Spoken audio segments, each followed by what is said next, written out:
Hi, all you Cine-Pickers. This is Michaela and Kevin coming at you with a new Cine-Pick for this week.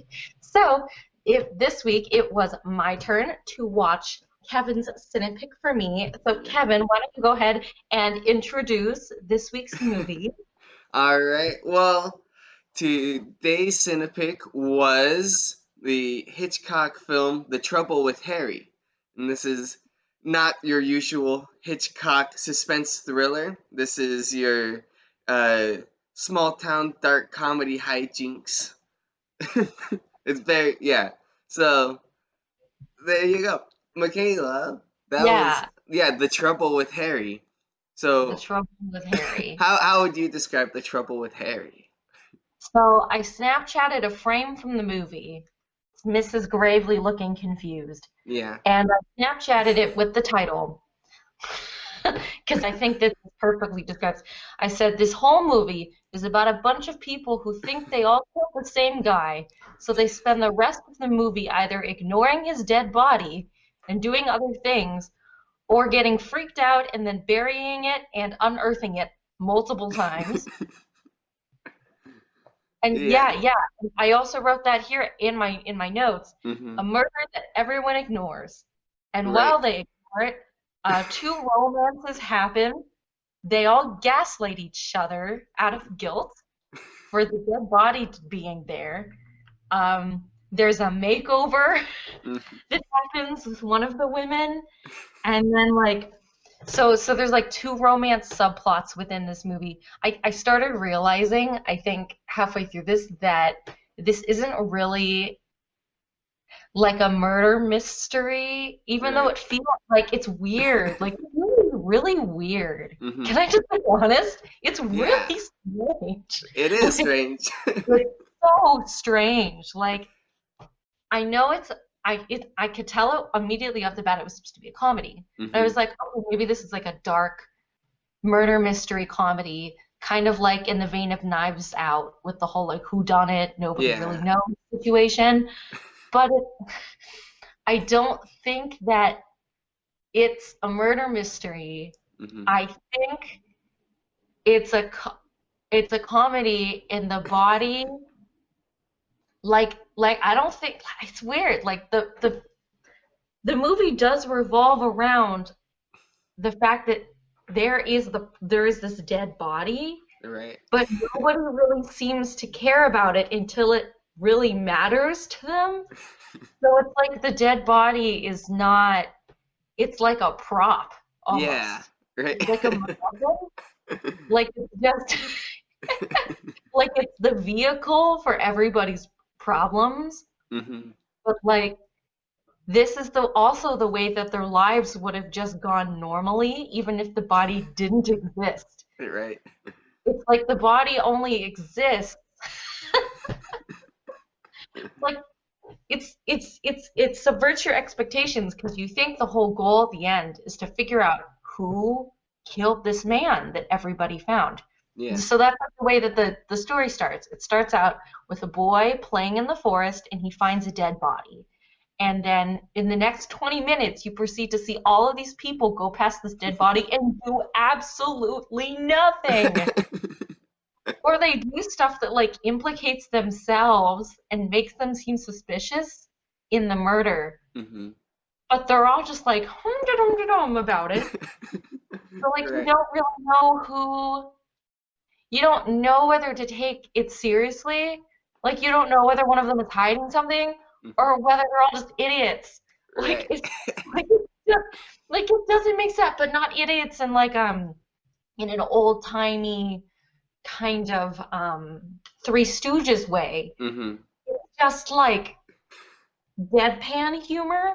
Yeah. And I don't know if that's so. I do have to be honest that I've not seen any Alfred Hitchcock movies. I know he is the king of suspense, right? Yeah. It's like him and Stephen King, Hmm. writer, like the suspense writers, the suspense. Although Hitchcock is the suspense director, Yeah. of course, an occasional actor. But I'm not familiar with his style of like humor and the way that he directs.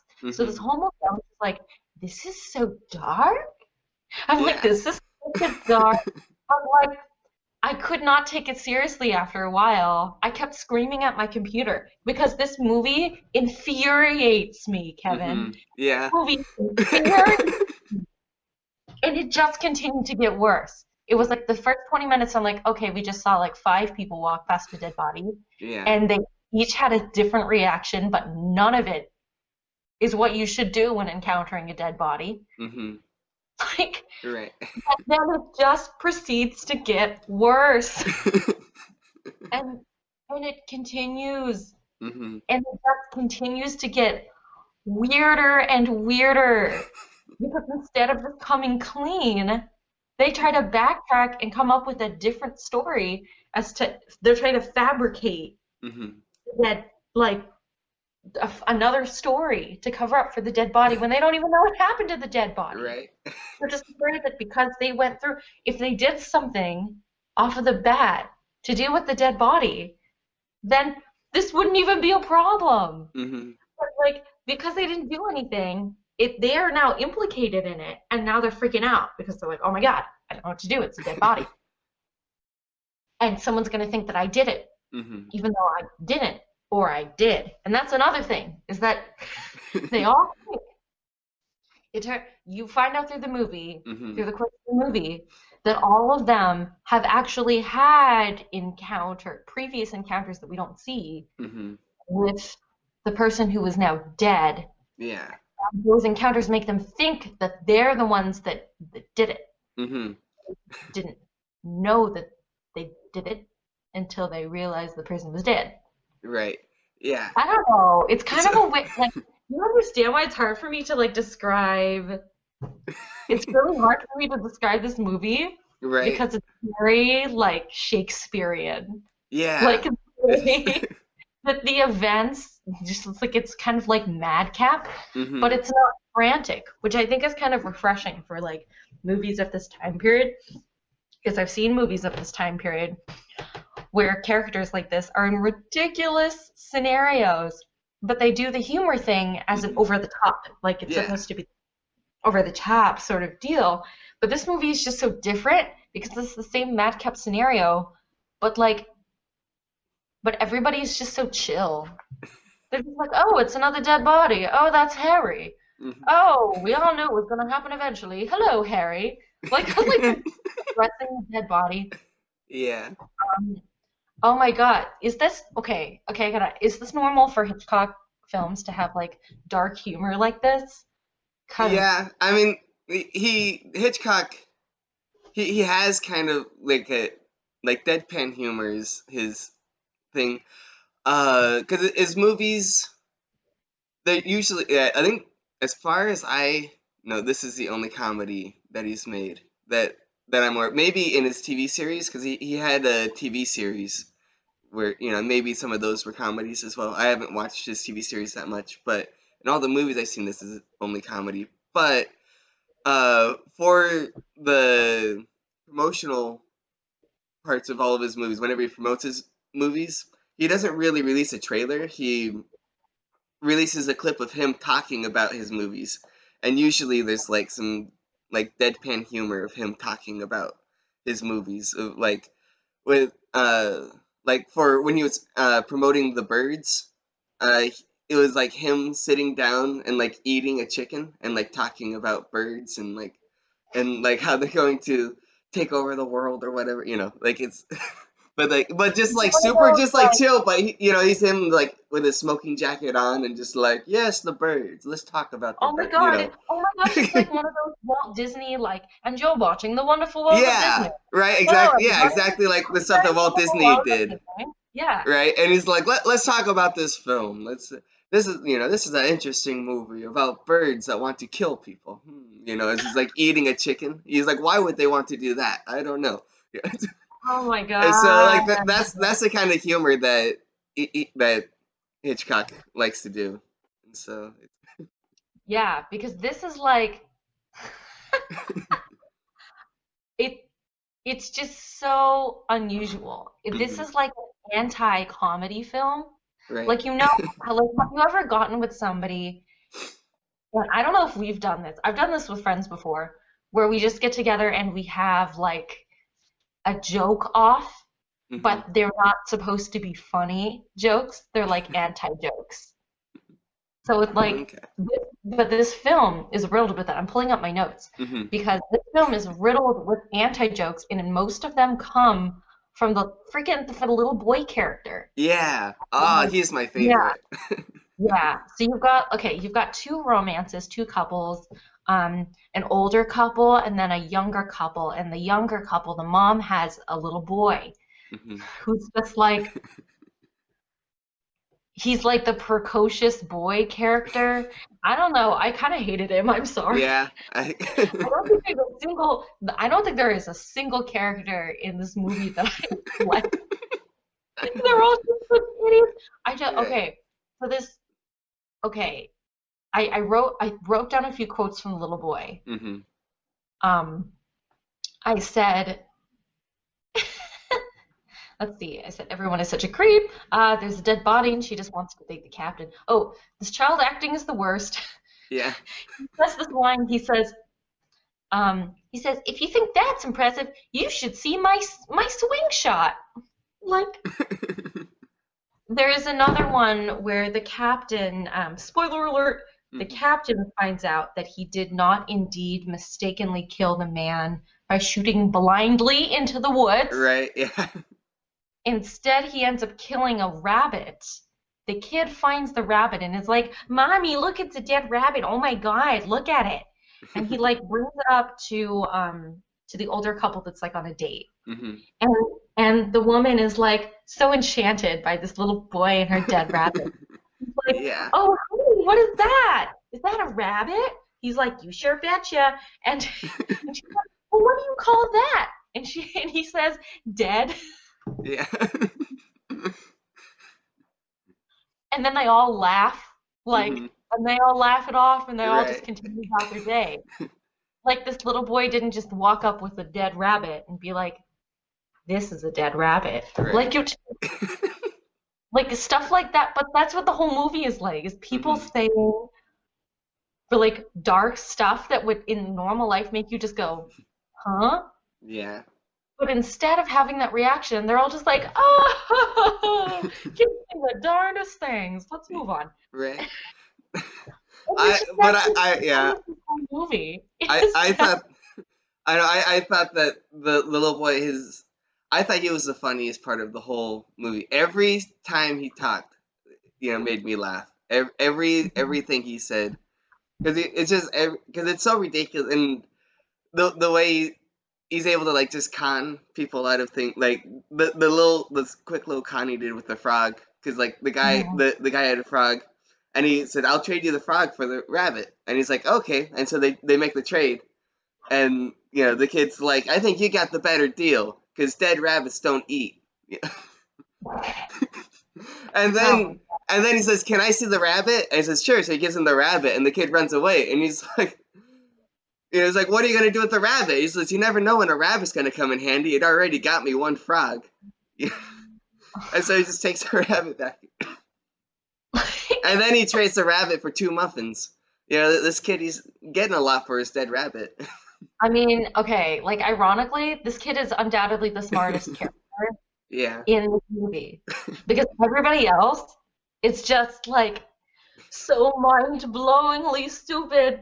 I was yeah, just like screaming at my screen, like, "Come on!" I'm like, "Oh, come on!" yeah. Not like that's not to say that I didn't like the movie. It just infuriates me. Hmm. Um, I think, ooh, I wrote down. I said I enjoy seeing unconventional relationships like this on screen, Hmm. which I think is one thing that's kind of unique about this film because in films, and I mean maybe I just haven't seen enough films from this decade, like the mid '50s, to really Hmm. know. But at least like in today's world, I just in today's world actually it's gotten better. But Hmm. for being in the '50s, I feel like this film was like weirdly progressive Yeah. because you've got a twice widowed woman and they're showing this romantic relationship with her and a poor starving misogynistic artist Hmm. um And then you've also got this really strange relationship between two of the older characters, and there's some like weird quips about people's ages and stuff Mm-hmm. in, in this movie. But I'm just like, I was kind of feeling like I was feeling like so wholesome because I'm like, oh, I'm like it's two older people in a relationship and they're like Yeah. sweet on each other. I'm just like, you don't see that a lot in Mm-hmm. film. I thought that their relationship was kind of cute, but also really sardonic Mm-hmm. because the way that this older couple meets is even weirder than the way that the younger couple meets. Mm-hmm. Because the film opens up with this captain having literally just killed that rabbit with the Mm-hmm. mistaken shot, and then he thinks that he killed it, and he's like lugging the body away, and the woman that he likes comes out from behind a tree, and she's like, "What are you doing with that body?" And he's like, "Well, you're not gonna tell, are you?" And she's like, "Well, maybe if you go on a date with me or whatever." And so then they proceed to go on this like really wholesome, like cute date, and she gets like a makeover and everything for him, and he like Mm-hmm. sets everything all up, all while we're just gonna disregard the fact that he was just lugging a body away. We're just Right. he even brings it up multiple times after that too. Mm-hmm. He's like they're all sitting down to lunch to for dinner or whatever, and he's like, I just wanted to thank you again for covering for me for that body. Like Right. Yeah. so much for not ratting me out. Mm-hmm. And she's like, oh well, thank you for shooting him because I thought I killed him. Yeah. And like what? And then he has to explain because he's like, huh? And she's like, oh, well, because he lunged out of the bushes at me and I accidentally hit him in the head with my shoe. Just like, Yeah. and then everybody's like, huh? Which is great because all of these stories aren't really shared. It's very, hang on, have you seen this movie? It's with Emma Stone, Steve Carell is in it. It's like Crazy Stupid Love. No, Crazy I haven't seen that one. That's gonna go on our Cine-Pick list at Okay. some point. It's really good, but there's a scene. It's one of those movies that's very much like this movie, where you have a whole bunch of separate plot lines where Mm-hmm. people know information but they don't know the full thing, and then eventually in the end everything comes together. But because nobody knows anything, they all have to re-explain in like 5 seconds what exactly is going on because everybody's just confused. Yeah. And everyone's looking at each other like, wait, what? You did what? Wait, huh? Mm-hmm. And it's great. I have to wonder if this is one of the first films that did something like that, where Yeah. so many separate things because he does it effectively. I think there's a little too much exposition. That's my opinion. Um, like Shirley MacLaine does not need to re-explain to people at the end of the film, Mm-hmm. recapping every single thing, Right. because we've seen that. Like we already kind of know, so it's okay. Yeah, Crazy Stupid Love does something like that too, and it's hysterical. Oh my gosh, it's so funny. So that's going on the list. But we're not talking about Crazy Stupid Right. Love. We're talking about The Trouble with Harry. Oh, and then the way the film ends, Mm-hmm. um, they end up restaging the murder scene. Right. They dig him back up. I lost track of how many times they buried him Mm-hmm. and then dug him back up and then buried him again and then dug him back up because they Right. keep trying to restage the crime scene so that they're not a part of it. Mm-hmm. But it's like if you think about it, during with modern technology, their fingerprints would have been all over that body. Yeah. Like there is no way they would have been able to get away with it if they were what's it. But they kept digging the body back up and then burying it again, and then all of a sudden it's in the bathtub, Mm-hmm. and there's some crazy thing, and then the film ends with them restaging the scene and having the little boy go back, rediscover the body. Which also was like, wouldn't he notice that it's the same body? Or Right. wouldn't he be like, why is this body still here? Like this is not. Why is he still sleeping? And that's another thing too. When the Mm-hmm. mom finds the body, because the boy is the one that finds it first, and the boy goes to the mom and is like, "Hey, mommy, there's a body lying here," and she's like, "Oh, that's Harry. Yeah. That's my ex-husband. Like, we don't have to worry about him. He's just sleeping." Yeah. Can you imagine this kid growing up into an adult and her having to have this conversation with him? Mhm. That the guy, the body that he found in the woods as a child was actually a dead body and not a sleeping person. Right. Just this film was outrageous. Hmm. It's true. It's infuriatingly outrageous, but I just I said I don't understand why he's talking to himself. Oh, can we talk about let's see. Can we talk about the main like love interest guy? I don't know what his name is. Yeah, Sam? the artist. The artist. Yeah, Sam. Sam. I think it's Sam. Anyways, yeah. Yeah. What did you think of him? Um, I thought he's a really interesting character because this is a really small town. Like you don't know how many people are in this town. It seems like there's only the people in the movie are the only people in this entire town. Yeah, Yeah. it's But literally what. yeah. So he's an interesting character to have kind of an outside. He's an outsider, and so it because everybody in this town they already know each other. So he gives you an opportunity to meet all of these people and get to know them. So he's kind of like us. I like the like kind of the audience's perspective, kind of. Yeah, he's like a fish out of water. Yeah, and so he's in there. He's the one going around asking all the questions, getting to know everybody, and like get all the information. And he's the only one who doesn't think he killed him. Who killed Harry? He's the only one that knows for sure that he's innocent. Everybody else Right. is kind of they don't know if they killed him or not. And so he's the one who's kind of just getting information, but also he's the casual. He's kind of the casual observer, where like he doesn't care who really killed him and he's just kind of along for the ride. He wants to see where is this going to go. That's his whole thing. And so that at least that's what I think. He there's a dead body. He's not involved, or at least he's not invested in the dead body, but he's curious as to see like what there's a story here, and I want to see where the story goes. And so he hangs around with the captain and helps him bury and dig up the body, and everything. Uh, but yeah, and he goes around and he asks all the questions and so that's kind of that. I feel like that's the purpose of his character is to be the observer. Um, but I think he's more than the observer yeah, though. well, I I think feel like he's like the secret devil character. He's like he like eggs people on yeah, though. yeah, and so He's that's like his. Hello Dolly. He's He's like Dolly and Hello Dolly, but like evil Hello Dolly. yeah, I guess that's a pretty Making good way to people, describe it. He's got causing his chaos he's got his everywhere. fingers in all the pies. Yes! I just, I know we're supposed to kind of be rooting for him because he's kind of a smartass, but I don't know. I Yeah. still hate him all the same. Like he's kind of a jerk. Like I can't remember who the woman is. Miss Wiggs. Hmm. Actually, I think Miss Wiggs is my favorite character. Right. Well, Yeah. she's the least involved in the whole thing.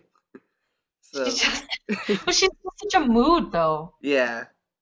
Like she might as well be like you know how there's always that lady in like Disney films that's like we're all gonna die, Hmm. or like there's always a Roz character. Right. Like there's Yeah. in Monsters Inc. There's one. Like there's always this older sassy lady who's Hmm. just there to say funny one-liners. I feel like that's Miss Wiggs. Like Right. she's in there to just be like she's just there to like roast all the characters Hmm. and spit truths at people. And it's like you can tell that Hitchcock is trying to like frame her as being like the mean grouchy one, but really she's the only one with her sanity intact in this You're small right. town. Yeah. Like really she has a right to be as much of a jerk as she is Hmm. because the guy who's the artist, Sam, is kind of a jerk to her. Like he's kind of a jerk to all the women in the movie, really. Like and like insulting their intelligence. I wrote something down here. I said something, ew, misogyny abounds. this main guy sucks. But I can't remember exactly what was misogynistic about it. He made some comments at the very end where I was like, "Ooh, that's outdated. Oh, that didn't age well." It might have been the fact that like out of the blue, one, he takes a really vested interest in my main girl, Shirley MacLaine, Hmm. because she's a twice married widower, and he's like the observer character, like you said. Yeah. He's like just trying to figure stuff out. But he takes like an immediate interest in her, and Yeah. like he pursues her hard, man. And by the end, all of a sudden, he's like, "So I love you, marry me." Hmm. And she says, "Yes." Yeah. She actually says yes. But before she says yes, it takes convincing. And she's kind of like coy with him. And she's like, Hmm. "Oh, I'm going to have to think about it. I'm going to think about it." And he's like, "I'll give you until we get back to your house." Like, dude, my dude, like, you Yeah. know, to calm down. Like, dude, although he did spend a good amount of time listening to her problem, Yeah. you know. But again, he's like, that's him. Like, I felt like he was like weirdly taking advantage of her opening up to him Hmm. about her previous marriages and stuff. But also, it's not like she's a saint either. Yeah. Yeah. That's yeah. That's true. And you don't know a lot about Sam, like his background before the movie. You don't. All you know is he's an artist, and that's all you really know about him. And, Like you know. and like a struggling artist too, since none of his paintings sell. Yeah. Like, why did he even decide to move to that town anyway? Yeah. Well, the thing is, that's the weird thing is he doesn't actually live in that town. He just sells his paintings in that town, which is that's kind of a strange thing. Like at least that's what I got from it. I don't think he lives there. He's an outsider. He comes in every Yeah, once in a while to like he drop off goes some to new Miss paintings. Wig's stuff and then has Miss Wig sell his paintings for him, which Yeah. is all like it's all very strange. Like it's just a lot of strange things that happen in this movie. Wasn't there? I think that there was another person that was involved in the body. Like there was like a homeless guy that Yeah. like with a crossword puzzle every once in a while or something that was Oh like, no, that was the doctor. This the oh, doctor has a book and he keeps tripping over the body and like the first time doesn't oh, even notice that there was a body, and the second time he thinks that maybe the guy was sleeping, you know. And it was the third time when he finally realized that there was something wrong. But he's like constantly like walking around the forest reading a book. But just yeah, it makes you so wonder, like, how many people live in this town? hmm Like, what is this town? Because I think that Hitchcock did a really good job actually setting the environment of the town up. Because just like those shots of the fall foliage hmm are just, oh, they're beautiful. I'm like, I want to move yeah, to Vermont now. right. Like, can we move to Vermont, Kevin? It sounds pretty good. We'll go like White Christmas, Vermont. Right. Bye. I don't know, Let's just maybe. like drive into piles of leaves Hmm. and go Right. hiking. Like it Yeah. all very beautiful the way that he filmed the scenes. Like I Hmm. felt like I was in a like really in a small Vermont town. And I Hmm. think he did a good job of kind of establishing what daily life was like there Yeah. without having to like have the characters explain it, you Hmm. know. Yeah. Well, the environment. So that's the thing about Hitchcock. So Hitchcock is not American, but he loves American landscapes, and he likes to show like the classic American town or whatever. That's his uh thing. And but filming in this location at this time of year, like it was difficult because they was filming in fall. But the thing is that the fall leaves, they don't last forever. They turn brown and then they fall off the tree. And Mhm. so there was something I can't remember exactly because I watched like a featurette or like a behind the scenes thing a long time ago for this movie, and the the issue is that I think he actually packed up a lot of the leaves and went to a sound studio in Los Angeles and filmed a lot of this stuff on a sound stage in Los Angeles and used the leaves from Vermont and actually like glued them onto trees in Los Angeles. But because I mean the I think that the main set for this movie is the area, the hilltop where Harry is, where he's dead, and most of that was filmed on a soundstage. Okay. And so Yeah, that yeah, makes a lot of and sense. so it's easier to control the lighting and everything like that, and it's and also that's where you spend most of the time because that's where they bury the body and dig him back up and bury him and dig him back up, and so all of that was filmed on the soundstage, and so all of the leaves on the trees were leaves that they took from Vermont to Los Angeles and glued onto the tree there. They couldn't have just gone to Vermont. Like, you Yeah, couldn't well just they did go. they filmed they filmed a lot of like establishing shots in Vermont and a lot of because there was a lot of time when they're in Vermont, uh but the fall leaves that sort of that only lasts a couple weeks. It only looks like that for a couple weeks, and then the leaves are gone, and then it snows, and then now what, so you can't be filming That's there. no, Yeah, they and did it to me fast. But yeah, that sounds so time consuming. right. Like, just put bags of leaves to the soundstage and hope that they don't change Right. like too soon. We're just gonna glue them onto the trees. You're right. Well, Yeah, it's it's like primitive filmmaking, but like at its best. yeah, It worked. I right. mean, it worked. And I this thought we were is the whole time. right. And yeah, this is it's a smaller. Well, never. I'm not gonna say it's a smaller movie for Hitchcock because Hitchcock has made some small movies, like as far as like location and like cast and everything. Because like there's Rear Window, which basically takes place in the back of a person's apartment where he has a window that looks over a courtyard in his apartment complex, and so like the entire movie takes place in his apartment, it near his rear window. Then you have like Oh, yeah, and you have Rope, which is a really interesting movie because it's a one take movie. The entire movie is one continuous take, and which is difficult to film back then because you could only fit like 15 minutes worth of film in the camera at a time, which means that every 15 minutes you have to have some sort of weird transition, like where somebody walks in front of the camera, so you can do like a quick take or a cut there, so that way it feels like it's a continuous take, and yeah. also filmed inside of an apartment, which and in color, which is another. Oh man.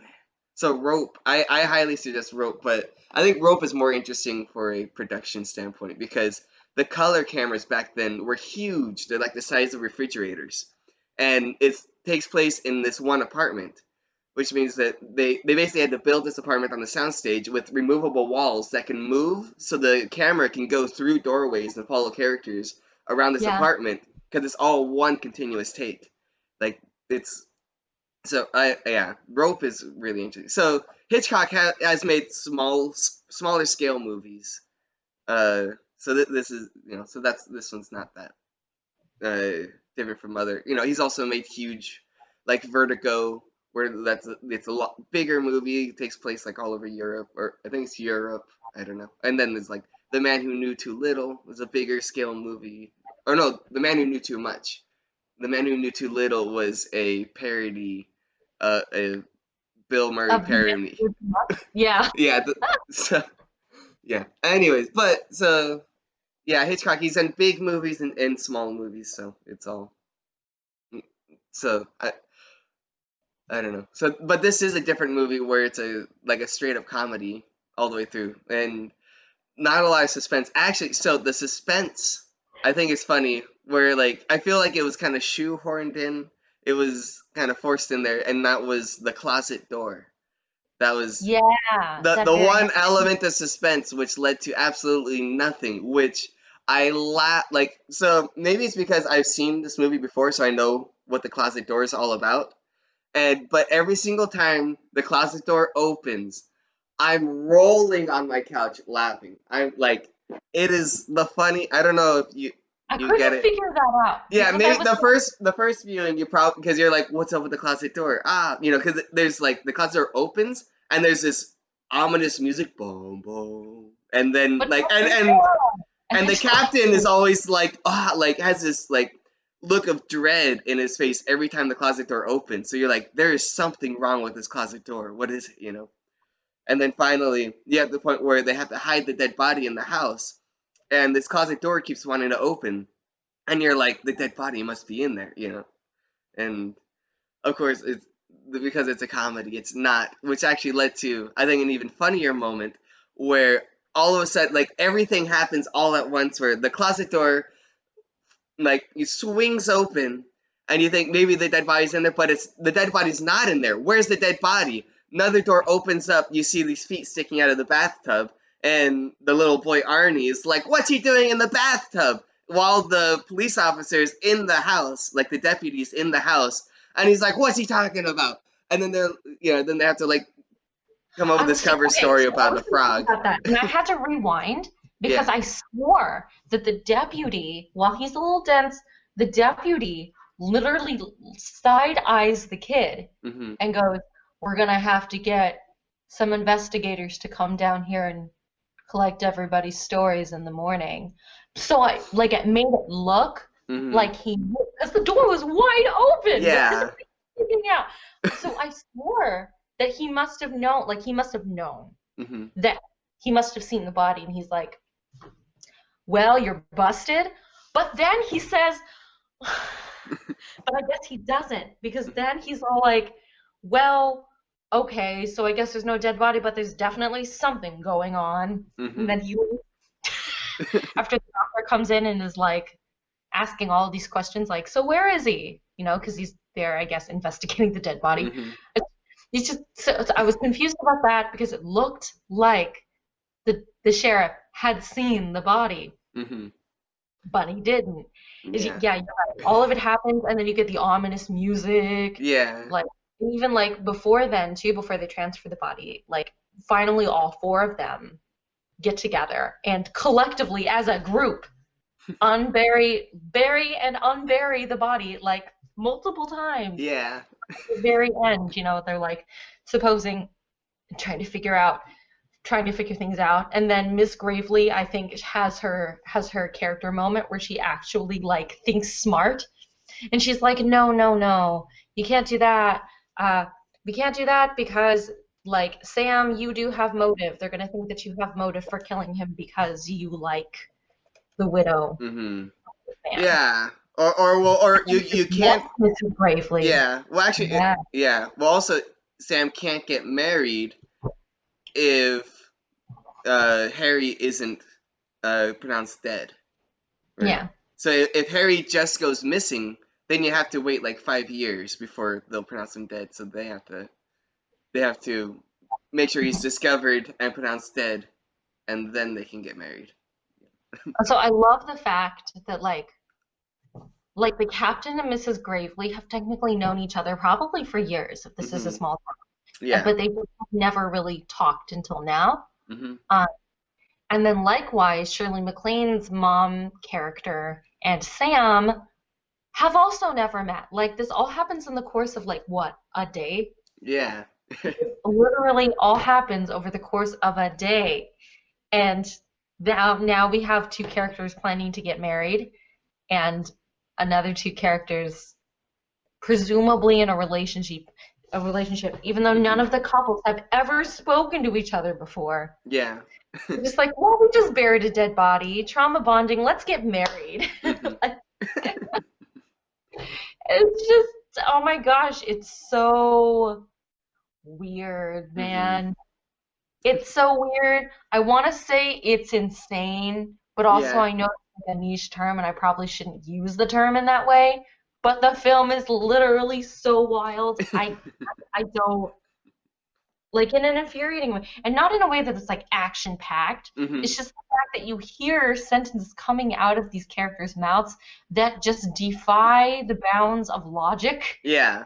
Well, And it's absurdist. Like it's kind of a low key absurdist film. It's not like 100% absurdist, but because I don't know if how familiar you are with the absurdist genre. It's mostly a theater genre, but sometimes it pops up in films sometimes, and it's basically when unusual, strange things are happening and the characters are just okay with it. Like, I think a good like modern example of an absurdist film is Space Jam. That's probably the best one, where Michael Jordan gets sucked into Looney Tune world and he's just okay with it. He doesn't really question it that much. You know, he's just Yeah, like yeah. cartoons exist, the cartoons are real, and like whatever. Like, so what? Yeah. I feel And like there's so, a lot of our favorite shows now, mhm, like nowadays, are actually kind of absurdist humor. yeah, Um, it just represents itself in like the most interesting of ways. Because I feel like BoJack Horseman is also kind of like that, and BoJack Horseman is one of my favorite TV series. Um, but it's just like it's the fact that like there are humans and animals existing in this world together, and they all have seemingly normal relationships, but nobody's questioning the fact that they're animals yeah, and that they're talking hmm, and yeah, that they're in a version of Hollywood called Hollywoo. I know. yeah. The who did it? I'm trying to think of who is like the founder of the absurdist movement, or the who I think I want to say Sam Beckett, but I'm not 100% sure. I'm pretty sure. I think it's Sam Beckett. He was the one. I believe he wrote Waiting for Godot. I might be completely wrong on that, but Waiting for Godot is probably one of the most famous absurdist plays. One of the more mainstream ones. It gets performed a lot. Uh, and it's known as the two-act play where nothing happens. And it's basically just these two guys who are waiting for somebody named Godot, and they're just waiting by this roadside, and uh, and then the people keep walking past, and there's yeah, they have different interactions with different people, and some things are just more ridiculous than others. There's a guy who is walking with another person, and the other person's on a leash, and they're talking about how like I I don't it's been so long since I read Waiting for Godot, but it's yeah, but it's very absurd, and in the end, nothing happens. Every once in a while, this messenger will come by and give them a note saying like Godot is on his way, he'll be here soon, or blah blah blah, you know. And they're waiting. By the end of the play, Godot never comes, and nothing ever happens. But it's you know, but people, but But it's it's a the very journey. It's yeah, the journey rather than the destination. yeah. But they don't even go anywhere. They don't do anything, and they're yeah. But it's very interesting. It's definitely one of those. But Yeah. also, where would you draw the line between like absurdist fiction and just straight up like fantasy fiction? Because then you could say something like The Hunger Games is Hmm. absurdism Yeah. because it, Well, 'cause I don't know.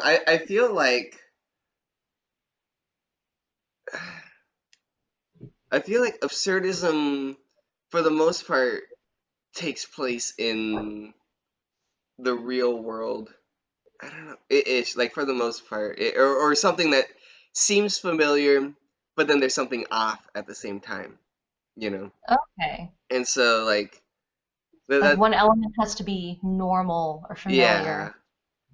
because like yeah, that's but so that's where I feel like this is like Harry, or The Trouble with Harry, is kind of an absurdist film where you've got the usual, like, this is a small town America, and uh it has a lot of familiar visuals, and also the characters.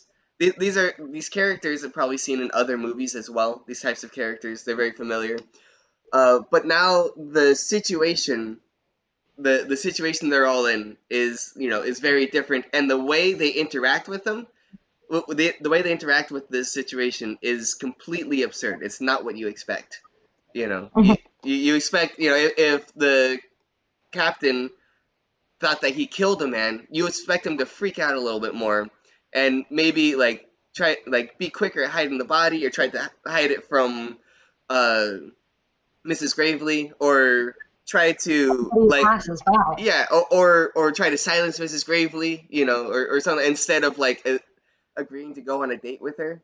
Like and Me, you would expect Mrs. Gravely to her reaction to be stronger. Like these the way that they encounter and deal with this situation is completely out of the ordinary of what you would expect normal people to be, and I think that's what makes it absurd. and if they just, which is like the most unusual thing too, because it's not like they're acting, like the way the characters are written, it's not like they're really acting out of character. Hmm. Like they're just being themselves, and the situation that they're in, just everything just unfolds. And ultimately, it makes life more complicated for them Hmm. because they just did the moral thing, Hmm. like from the beginning, and they just said, "Hey, we found a dead body in the woods." All of us at a certain point, then like then something could then they could have been pardoned, Hmm. probably all of them, because it was Yeah. a mistake. But yeah, it's just the fact that they all dismiss it Hmm. and then proceed to have weird conversations over the body, like the whole like like the captain and Miss Gravely agree. Like they have this cute kind of flirty romantic conversation Right. while he's holding the feet of a dead body. Like Yeah. it's just it's kind of Hmm. absurdism at its finest. I Yeah. don't know if this is Alfred Hitchcock's only comedy movie, but I kind of want to see what else he has now in this vein. Right. Because it's just, of course, like I'll probably be infuriated Hmm. the entire time, Yeah. losing my mind, just like, oh my God, why? It's the same thing. It's the same thing that I had while watching Rare Exports, where I was just like,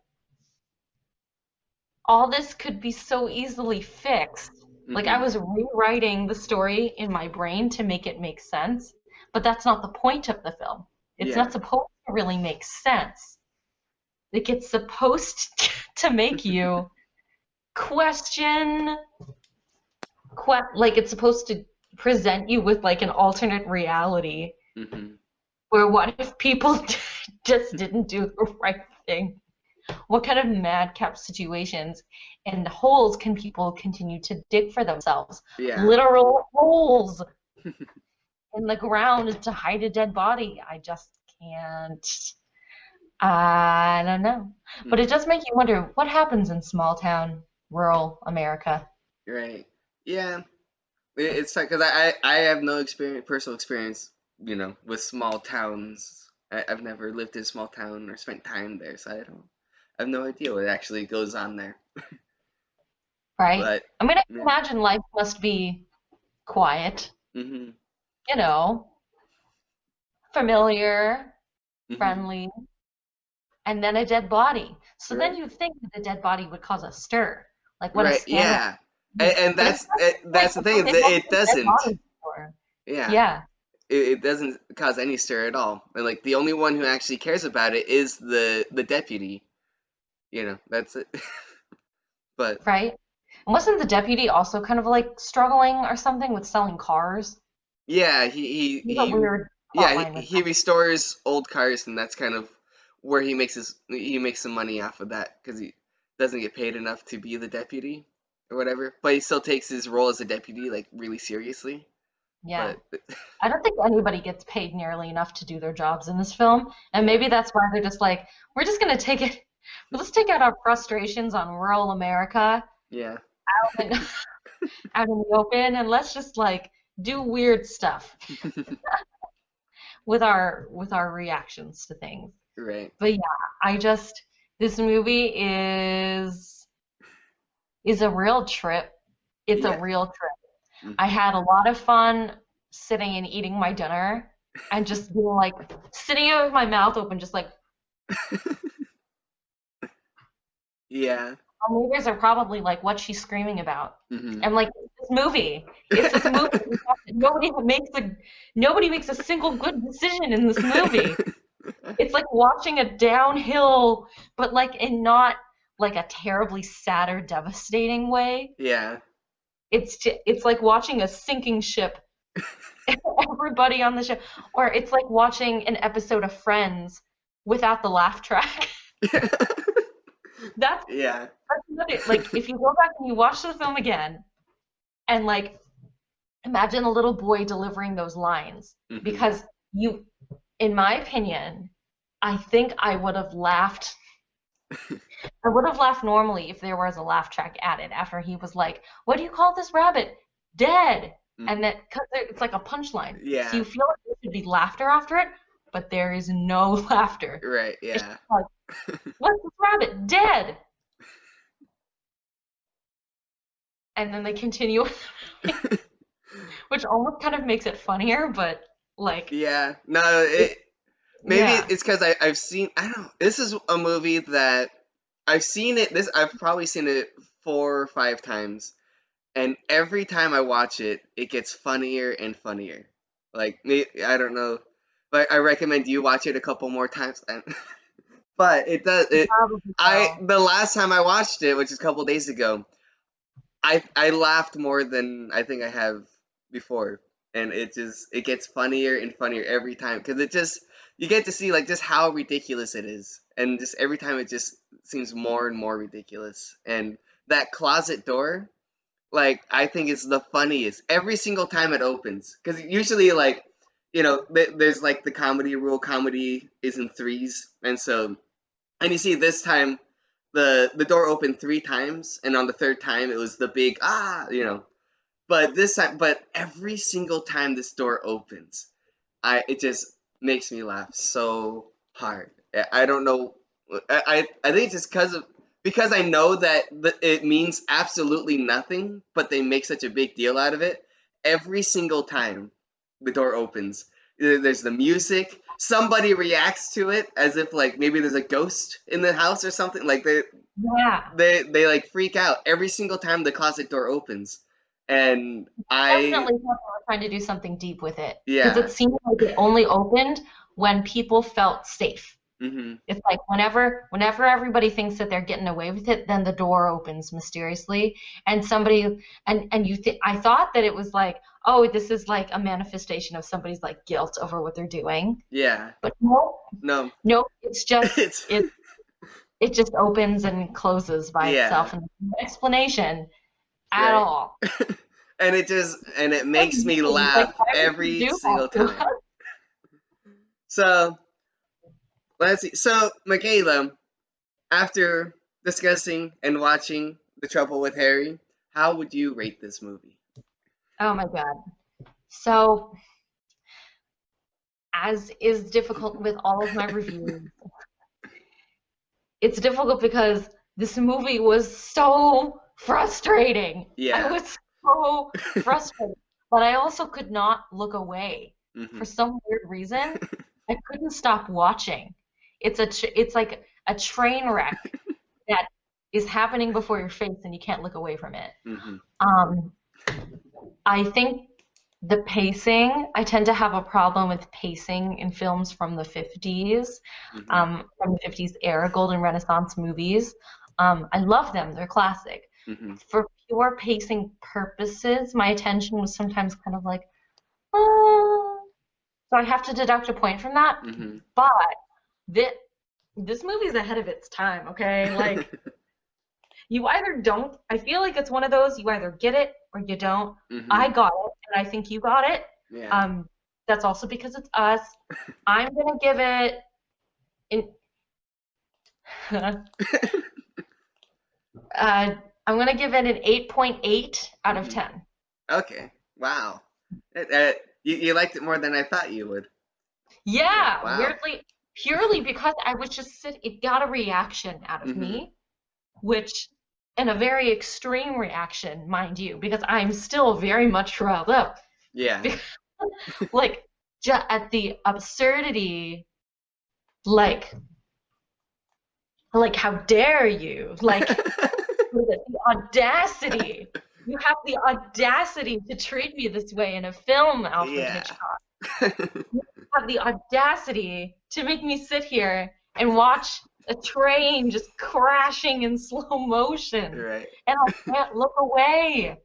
Um, but I think I had a very entertaining time. Mhm. I think it might not be everybody's cup of tea.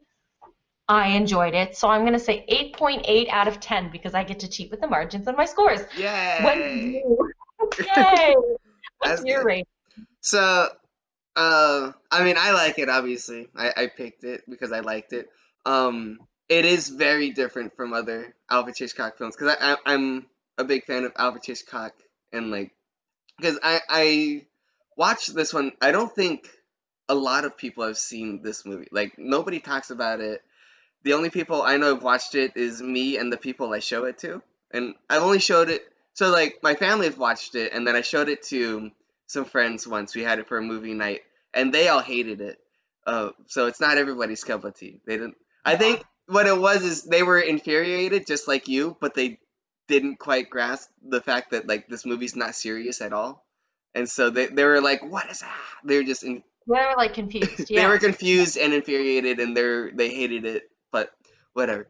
Um the but yeah, no, it's very different and I don't think I would have seen it if it weren't in the if it wasn't actually in the box set that my parents bought. They bought this whole Alfred Hitchcock box set and I was like, I'm gonna watch all the movies, and I went through and started just watching all of them. And then this one came up and it was so different and I was like, wow, like anyways, but the rating though, I don't know. It's got that nostalgia factor. I Right? think I might, Yeah. yeah, It's because got that I wholesome family yeah, thing that you would watch that you get from watching like what is it? The Andy the from Andy watching like the Griffith Andy Griffith show. Show. Yeah, yeah, it's like the Andy It's got Griffith that show with a nostalgia. dead body. It's Yeah. basically it's I mean that's the only thing. If we had Don Knotts in there as the deputy instead, I think it'd make it even better. Right. Like this film needs to be a cult film. And Right? I'm Yeah. gonna look it up and do some research now to see if people consider it Mhm. that because it Yeah. is in that vein of like absurdism that Mhm. it should be a cult film. Yeah, The first definitely. time, like Mhm. first time I can see a lot of people not getting it, like honestly. Right. But today, I'm like, oh, oh, this is the sardonism, whatever. This is the Yeah. irony that we all are seeing in our life, regardless, right now. Right. Um, Yeah. So I think I would give it a 9 out of 10. I actually, every time I watch it, it gets better. Maybe next time it'll be like a 9.3, but this is, yeah. So I give it a 9 out of 10. I like it. right. I think it's timeless, Mhm. really, because it's such an absurd premise, Mhm. and the film itself exists in its own world Yeah. that I will never be able to understand. So, just based on that, Mhm. I don't think there's any way that this film could age poorly unless you look at it in terms of like the social aspects and the weird things that are in there. Yeah. But if you overlook that because it was the 50s and it was a different time period, like for what it's worth. Mhm. Yeah. That's it. So, Michaela, I think it comes time to pick, or for you to tell me what your Cinepick is for next week. Yes. All right. This Cinepick for you next week is the seminal cult classic, The Room, Okay. written by Tommy Wiseau. I don't Yeah. think it was directed by Tommy Wiseau, but it's produced and stars Tommy Right. Wiseau. All right. Um, I'm excited because this is one that's been on my watch list for a long time and I haven't gotten around to watching it. So I'm excited to finally sit down and watch it. I think you're ready to Yeah. be yes All to be right. inducted. So yay! Yeah, sounds good. All right, Michaela. Well, thank you for watching The Trouble with Harry and talking about it with me. And thank you everybody for watching our video about The Trouble with Harry. And make sure you subscribe and ring the bell for notifications so that way you know when our review comes out for The Room. And that will be next week. Yeah, so make sure you subscribe for that and our future Cine-Picks forever on. All right, and this is it. This has been Cine-Picks. I'm Kevin. That's Michaela. Goodbye. We'll see you. Bye.